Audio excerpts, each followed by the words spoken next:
আসসালামু আলাইকুম সবাইকে। অপবাদের আড়ালে প্রেম গল্পের 7 নাম্বার পার্ট। তো বেশি কথা না বলে চলুন গল্প শুরু করা যাক। কালচারাল প্রোগ্রামের আয়োজনের কাজে জুনিয়ররা মিলে ধ্রুবকে ধরেছে। সকল কাজে ধ্রুব ওদের গাইড দিবে আজ। ধ্রুব প্রথমে মানা করেছিল, কিন্তু একটা পর্যায়ে রাজি হয়ে যায়। জুনিয়রদের ধ্রুব বরাবর অন্য চোখে দেখে। ওর নিজের মধ্যে কোনো বিকাশ যোগ্যতা খুঁজে না পেলেও ওই ছোট ছোট ছেলেপেলেগুলোকে দেখলেই ওর ভালো লাগে। ওদের চোখে ভাসা স্বপ্নগুলোকে ধ্রুব একবার হাসিয়ে তুলে নিজের ভাগ্যের প্রতি, তো আরেকবার কোথাও না কোথাও নিজেকে স্বপ্ন দেখাতেও শেখায়। ধ্রুব কাজ শেষ করে সবাই এসে বসেছে। আজ ইমন বাকিরা কেউ নেই, ওরা রেডি হতে হোস্টেলে ফিরেছে। ধ্রুব তাই একটা ছোট মাফিন কেক নিয়ে খেতে বসেছে বেঞ্চের উপর। হঠাৎ কয়েকটা জুনিয়র দৌড়ে এসে ধ্রুবর সামনে দাঁড়ালো। ধ্রুব তাকালো ওদের দিকে। এক একজন বলল, ধ্রুব ভাই রেডি হবেন না, প্রোগ্রাম শুরু হয়ে যাবে তো। ধ্রুব নরম কেকে কামড় বসাতে বসাতে বলল, ওসব রেডি হওয়ার ঝামেলায় আমি নেই, আমি আমার জিন্স টি শার্টেই ঠিক আছি। জুনিয়ররা শুনলো না, বরং সবাই ধ্রুবকে ঘিরে দাঁড়িয়ে জোরাজুরি করতে লাগলো। তারপর বলল, ভাই প্লিজ আজকের দিনটা নিজেকে তৈরি করেন, হিরো লাগবে আপনাকে পাঞ্জাবিতে ভাই। ধ্রুব বলল, পাঞ্জাবি দূর হবে, আমার পাঞ্জাবি নেই। ধ্রুব বিরক্ত হলো এবার। জুনিয়র এবার অন্যর দিকে চেয়ে কাচুমাচু করতে করতে বলল, ভাই আমরা আপনার জন্য কিছু এনেছিলাম, যদি রাগ না করেন। ধ্রুব এবার ভ্রুকুচকে মাথা তুলে চাইলো। সবার দিকে একবার চেয়ে গম্ভীর স্বরে চাপা রাগ দেখিয়ে বলল, তোরা পিচ্ছি ছেলে পেলে টাকার গাছ লাগাস নাকি? পাগলামি যত সব, দূর হ। ধ্রুবর কথা কেউ মানলো না, কেউ পা বাড়ালো না সামনে। জুনিয়র একটাকে সবাই মিলে ইশারা করলো। ছেলেটা ধ্রুবর দিকে ভয়ে ভয়ে একটা প্যাকেট বাড়িয়ে দিল। ধ্রুব কেকের প্যাকেট দলাই মলাই করে রাস্তায় ফেলে দিয়ে ময়লা হাতে জিন্সের উপরে মুছে প্যাকেট হাতে নিল। প্যাকেট থেকে বেরিয়ে এলো একটা ভীষণ সুন্দর কালো কুর্তা আর সাদা পাজামা। ধ্রুব এসব দেখে ওদের দিকে কড়া মেজাজ নিয়ে তাকালো। বাকিরা ধ্রুবর এমন চাউনি দেখে ঘুটিয়ে গেছে। ধ্রুব রেগে গিয়ে বলল, এগুলো কি বাল চালা এনেছিস? আমাকে এগুলো পড়তে দেখেছিস কোনোদিন? বাপের জন্মে আমি পড়ি না, সব নিয়ে যা।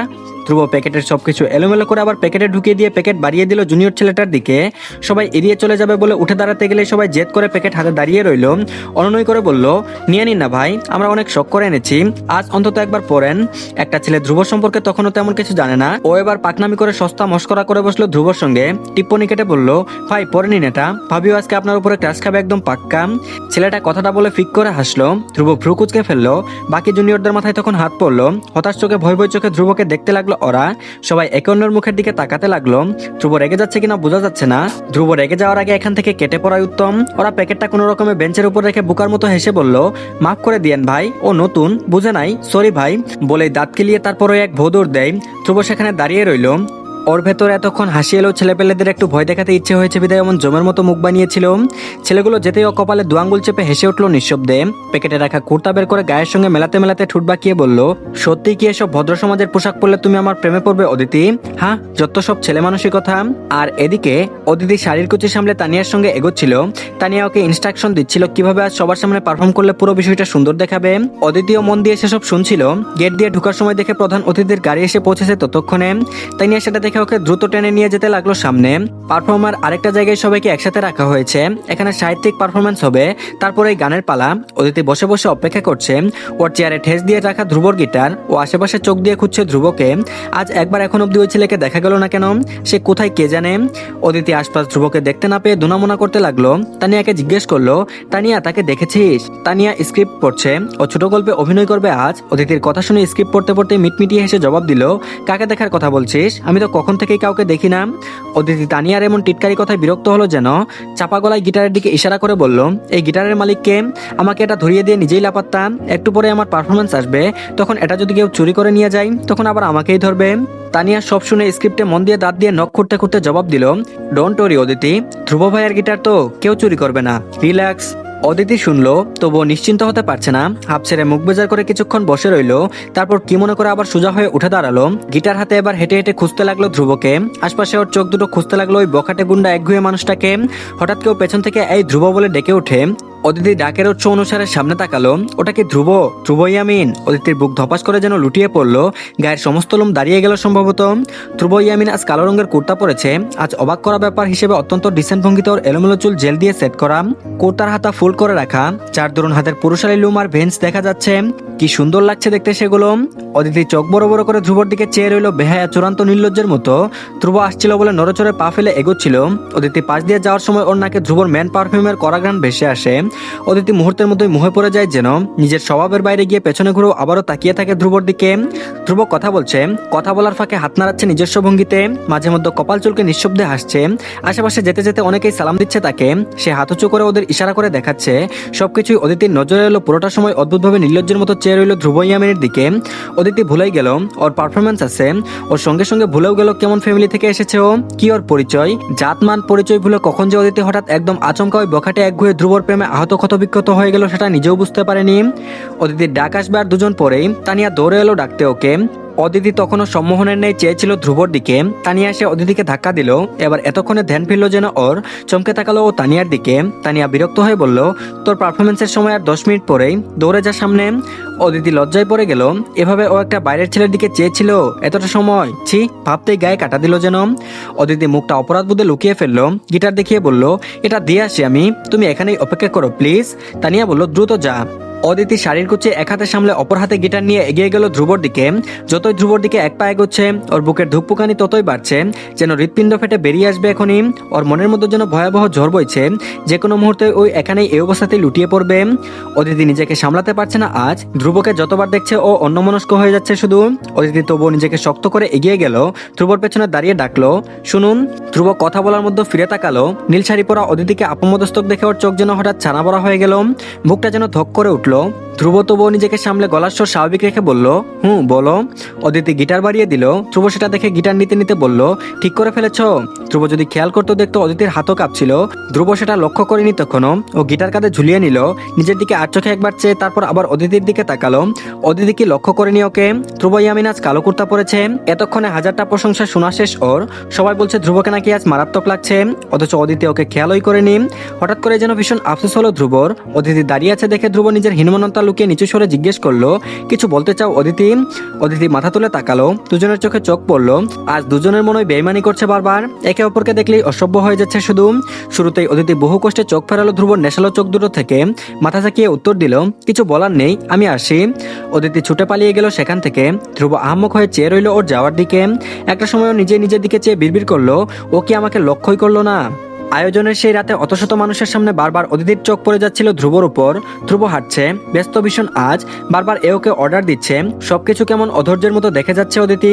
মাঝে মধ্যে ধ্রুব নিজেও এদিকে তাকালে সঙ্গে সঙ্গে চোরের মতো চোখ সরিয়ে মুখ লুকিয়ে ফেলে। ধ্রুব তখন মাথাটা একটু নিচু করে মৃদু হাসে, আবারও কোনা চোখে চাই ম্যাডামের নজর পড়েছে তাহলে। প্রধান অতিথির আসনে যখন ধ্রুবর বাবা এসে বসলেন, দেখা গেল ধ্রুব তখন চোখমুখ কুচকে সে জায়গা থেকে সরে এসেছে। ধ্রুবর বাবাকে নিয়ে স্যাররা ভালো কথা শোনাচ্ছিলেন সবাইকে। ছেলে হয়ে সেদিকে ওর একটু মন নেই, ও নিজের মতো করে সবকিছু থেকে অনেকটা দূরে এসে সিগারেট ধরালো। হঠাৎ করে মেয়ে কাউকে কেসে ওঠার শব্দে ধ্রুবর সিগারেট মুখে ধরিয়ে পাশে তাকালো। অদিতি মুখে হাত চেপে কাশছে, আশেপাশে সিগারেটের ঘন ঘূর্ণয়মান ধোঁয়া। ধ্রুব থতমত খেয়ে সিগারেট ফেলে দিল, জুতো দিয়ে সিগারেট পিষে নিয়ে হাত দিয়ে এলোমেলো ভঙ্গিতে ধোঁয়া কাটানোর চেষ্টা করলো কিছুক্ষণ। ও সরতে সরতে কখন এসে অদিতির পাশে দাঁড়িয়েছে খেয়ালই ছিল না সব। কিছুক্ষণ পর অদিতি কাশি কিছুটা থামলো। ধ্রুব অপরাধী ভঙ্গিতে কিছুটা এগিয়ে এসে বলল, ঠিক আছো তুমি? অদিতি মুখ থেকে হাত নামালো, কানের পেছনে বেবি হেয়ার গুছতে গুছতে নম্র গলায় বলল, হ্যাঁ। ধ্রুব শুনে আর দ্বিতীয়বার তাকালো না অদিতির দিকে, চোখ সরিয়ে নিল। স্টেজে পারফরমেন্স চলছে, বুকে হাত আড়াআড়ি ভাঁজ করে সেটাই দেখতে লাগলো। অদিতি পাশে দাঁড়িয়ে তখনও ধ্রুবকে দেখছে। ধ্রুবর পাশে দাঁড়িয়ে ওকে দেখার জন্য অদিতির হৃদয়ে নেশা কাজ করছে যেন। মস্তিষ্ক বলছে ফেসে যাবে অদিতি, আগাস না ওদিকে, দয়া করে আগাস না। কিন্তু ওর মন যেন আজ ভুল করতে উঠে পড়ে লেগেছে। এই যে ধ্রুবকে বারবার দেখা, ওর প্রতি হঠাৎ করে ফল করা, এসব কিছু অদিতির অনিচ্ছাকৃত। তবুও অদিতি ফেসেছে, কিন্তু ও তো ফাঁসতে চায়নি, তবুও কেন? অদিতি নিজেকে আটকালো, লাগাম টানলো নিজের এলোমেলো নিষিদ্ধ ভাবনাগুলো। কথা বললো না, দাঁড়ালো না ধ্রুবর পাশে, চলে এলো ওখান থেকে। ওর পারফরমেন্সের জন্য ডাক এসেছে ততক্ষণে। ধ্রুব সেখানেই দাঁড়িয়ে রইলো, দূরে দাঁড়িয়ে থেকে দেখছে অদিতি স্টেজে উঠছে। ধ্রুবর হঠাৎ কি মনে পড়লো, ও পাশ থেকে হাত উঁচিয়ে একজনকে ডাকলো, ওই নীরব এদিকে আয়। নীরব কোকের গ্লাস নিয়ে ছুটছিল। ধ্রুব ডাকতেই তড়িঘড়ি করে এগিয়ে এলো একশ্বাসে বলল, কি ধ্রুব ভাই, কোক খাবেন? এই নিন। ধ্রুব একটা ক্যান নিল, আরো সেটাই সিপি খুলতে খুলতে নির্বিকার গলায় বলল, তোদের ভাবি পারফরমেন্স করছে, কেউ যেন ছবি বা ভিডিও না তুলে, খেয়াল রাখ। নীরব বলল, ভাবি? নীরব অবাক হয়ে স্টেজের দিকে তাকালো। অদিতি সেখানে জোরসোর ভঙ্গিতে দাঁড়িয়ে আছে। নীরব এবার দাঁত বের করে হাসলো, তারপর বলল, ওকে ভাই, কাজ হয়ে যাবে। নীরব আবার দৌড়ে গেল ভিড়ের মধ্যে। ধ্রুব বুকে আড়াআড়ি ভাঁজ করে তখনও স্থির ভঙ্গিতে দেখছে নীল শাড়ি পরে দাঁড়িয়ে থাকা অদিতি হায়াতকে। অদিতি মাইক হাতে গান গাইছিল, চোখ বুজে। গান গাওয়া শেষ করতেই সবাই একসঙ্গে করজোড়ে তালি দিয়ে উঠলো। মেয়েটা যেন লজ্জায় পড়ে গেল। এসব অনুপ্রেরণা, হাততালি সবকিছু যেন ওর জন্য বড্ড নতুন। তবে এই নতুন অনুভূতিগুলো ওর কাছে দারুণ লাগছে। অদিতি লাজুক হেসে সবার দিকে তাকিয়ে হেসে নিচে নেমে এলো। অদিতি নিচে নামতে একজন প্রফেসর এগিয়ে এলেন, তারপর বললেন, অদিতি লিসেন। অদিতি ডাক শুনে এগিয়ে গেল। প্রফেসর বললেন, বিরিয়ানির প্যাকেট 10টা কম পড়েছে, রেস্টুরেন্ট থেকে এনে দিতে পারবে? অদিতি অবাক হয়ে বলল, স্যার আমি একা। স্যার বলল, কাউকে লাগবে? ওকে বলছি। এই ইমন। ইমন পাশ দিয়ে যাচ্ছিল ধ্রুবর কাছে। প্রফেসরের ডাক শুনে কিছুটা বিরক্ত হলো যেন, তবুও মুখে হাসি বের করে বলল, জি স্যার। স্যার বলল, অদিতির সঙ্গে যাও, রেস্টুরেন্ট থেকে আরো 10 প্যাকেট বিরিয়ানি লাগবে, দুজন মিলে নিয়ে আসো। ইমন অদিতির দিকে তাকালো বিরক্ত হয়ে, পরপর ওর চোখ মুখ হঠাৎ করে যেন উজ্জ্বল হয়ে এলো। ও অদিতির দিকে বাঁকা চোখে দুষ্টভঙ্গিতে তাকালো। অদিতি কেসে উঠে মুখ অন্যদিকে ফিরিয়ে নিল। ইমন প্রফেসরের দিকে তাকিয়ে বলল, স্যার ধ্রুব কিন্তু ওদিকেই যাচ্ছে। ওরে বলি। প্রফেসর ধ্রুব যাবে শুনে আকাশ থেকে পড়লেন যেন, চশমা নাকের ডগা থেকে আঙুল দিয়ে ঠেলে তুলে থমথমে গলায় বললেন, তোমাদের ধ্রুব ভাই যাবে? এ কি শুনছি আমি? ইমন দ্রুত বলল, 100% যাবে স্যার। আমি বন্ধু হয়ে ওকে অর্ডার দিব এখন। ও না গেলে আজকে আমাদের বন্ধুত্বের এখানেই টাটা বাই বাই হয়ে যাবে। Mark my word sir. Professor ইমনের কথায় খুব একটা পুলকিত হলেন বলে মনে হলো না। তিনি দায়ছাড়া ভাবে অদিতির দিকে একবার চেয়ে আবারও ইমনের দিকে তাকালেন। ধ্রুবর যাওয়ার কথা এক বিন্দু পাত্তা না দেওয়ার ভান করে বললেন, যাও দেখো সে রাজি হয় কিনা। মন্ত্রীর ছেলেকে তো আমার কিছু বলার সাধ্য নেই। সে রাজা, আমরা তো প্রজা মাত্র। যাও বলো এখন, আমার কাজ ঠিক মতো হলেই আমি খুশি। ইমন মাথা নিচু করে সালাম দিল। প্রফেসর চলে গেলেন। ধ্রুব যাবে শুনে অদিতি কুণ্ঠাসা হয়ে দাঁড়িয়েছিল ইমনের সামনে। ইমন ধ্রুবকে ডাকলো, তারপর বলল, এই যে আমাদের ধ্রুব, আসুন তো এদিকে। ইমনের কণ্ঠ ফুরফুরে, মেজাজ আজ ভীষণ আমেজে আছে মনে হচ্ছে, যেন দুজন মানব মানবীয়র মধ্যে প্রেম করিয়ে দেওয়ার মতো মহৎ কাজ করতে পেরে সে অত্যন্ত গর্বিত। ধ্রুব ইমনের এভাবে নেকামো করে তাকাতে বড্ড বিরক্ত হয়ে তাকালো। প্রকুচকে এগিয়ে এসে দাঁড়ালো ইমনের সামনে। পাশে অদিতি দাঁড়িয়ে আছে। ধ্রুব ওর দিকে একবার চেয়ে ইমনকে বলল, সবার সামনে নেকামো না করলে চলে না তোর? ইমন দাঁত কেলিয়ে এসে অলক্ষ্যে অদিতির দিকে ইশারা করলো। ওর কানের কাছে ফিসফিস করে বলল, তোর প্রেমের জন্য রাস্তা ক্লিয়ার করছি বেটা। অদিতি রেস্টুরেন্টে যাবে বিরিয়ানির প্যাকেট আনতে, তুই ওরে কোম্পানি দিবি? ধ্রুব কান সরিয়ে ফেললো ইমনের কাছ থেকে। অদিতির দিকে ভ্রু বাঁকিয়ে চেয়ে বলল, তুমি রেস্টুরেন্টে যাচ্ছ? অদিতি ঢুক গিলে আস্তে করে মাথা নাড়ালো, তারপর বলল, জি। ধ্রুব ইমনের দিকে তাকাতে ইমন চোখ টিপলো। রাস্তা ক্লিয়ার। ধ্রুব ইমনের এমন অদ্ভুত রকম নেকামো দেখে চোখ উল্টে ফেলে হতাশার শ্বাস ছাড়ে। তারপর নিজেও নেকামো চূড়ান্তে গিয়ে অদিতিকে শুনিয়ে শুনিয়ে বলল, তুই যা না ইমন, আমাকে টানছিস কেন এখানে? অদিতি অবাক হলো, ধ্রুব কি ওর সঙ্গে যেতে চাইছে না? ওর বুকটা মুচড়ে উঠলো হঠাৎ যেন। ইমন ধ্রুবর হঠাৎ বদলে যাওয়া দেখে যার পরনাই অবাক হলো। তারপর বলল, তুই যাবি না? ধ্রুব ঠোঁট বাঁকালো, ইশারা করলো কিছু। ইমন সঙ্গে সঙ্গে শুধরে গিয়ে বলল, না রে, আমার কাজ আছে, ওই গেটের দিকে নজর দিতে হবে এখন। ফুল বেলুন নাকি কে যেন ছিঁড়ে নিয়ে যাচ্ছে, প্রফেসর থাকতে বলেছে। ধ্রুব ইমন অদিতির আড়ালে একে অন্যের দিকে চেয়ে হেসে উঠলো নিঃশব্দে। ইমন এটা বলার পরপরই দৌড় লাগালো সামনে। ও যেতে ধ্রুবর ডান হাতটা জেন্টেলম্যানের মতো সামনে এগিয়ে ইশারা করে বলল, লেডিস ফার্স্ট। অদিতি ধ্রুবর হাতটা দেখলো, যা ধ্রুব রাস্তার দিকে ইশারা করছে। অদিতি মনে মনে আরো একবার ভীষণ মুগ্ধ হলো। ও মৃদু হেসে আবারও দ্রুত হাসি লুকিয়ে ফেলে এগিয়ে গেল সামনে। ধ্রুব হাত আবার সরিয়ে নিয়ে পেছন পেছন হাঁটছে। রেস্টুরেন্টের পাশেই যেহেতু ওরা হাঁটছে ফুটপাত ধরে, অদিতি বারবার এদিক ওদিক তাকাচ্ছে, কেউ কি ওদের দেখছে। ধ্রুব হয়তো সেটা লক্ষ্য করলো। ও সামনে রাস্তার দিকে হেঁটে হেঁটে বলল, তুমি কোনো সেলিব্রিটি নও যে সব জায়গায় মানুষজন তোমার ছবি তোলার জন্য ডেসপারেট হয়ে থাকবে। ধ্রুবর আচমকা বলা কথায় চমকে উঠলো অদিতি। লজ্জায় পড়ে গিয়ে নিজেকে স্বাভাবিক করার চেষ্টা করে বেবি হেয়ারগুলো কানের পেছন গুছতে গুছতে নিচু গলায় বলল, তেমনটা নয়, আমি তো এমনই। ধ্রুব নির্বিকার ভাবে বলল, বাবাকে অনেক ভয় পাও রাইট? অদিতি অবাক হলো, ধ্রুব ওর ফ্যামিলি সম্পর্কে এসব কিভাবে জানেন? অদিতি ধ্রুবর দিকে অবাক চোখে চেয়েছিল। ধ্রুব সেটা বুঝতে পেরেছে হয়তো। ও অদিতির দিকে তাকালো এতক্ষণে, তারপর বলল, অবাক হওয়ার কিছু নেই, যেদিন গুজব শুনে কেঁদে কেঁদে আমার কাছে এসেছিলে সেদিনই বুঝেছিলাম। ধন্যবাদ সবাইকে। এই পার্টটি এই পর্যন্তই, পরবর্তী পার্টও দিয়ে দেওয়া হয়েছে, সবাই দেখে নিন। তার আগে সবাই চ্যানেলটিকে সাবস্ক্রাইব করে দিন আর ভিডিওতে একটা লাইক দিবেন। ভালো থাকবেন সবাই, আল্লাহ হাফেজ।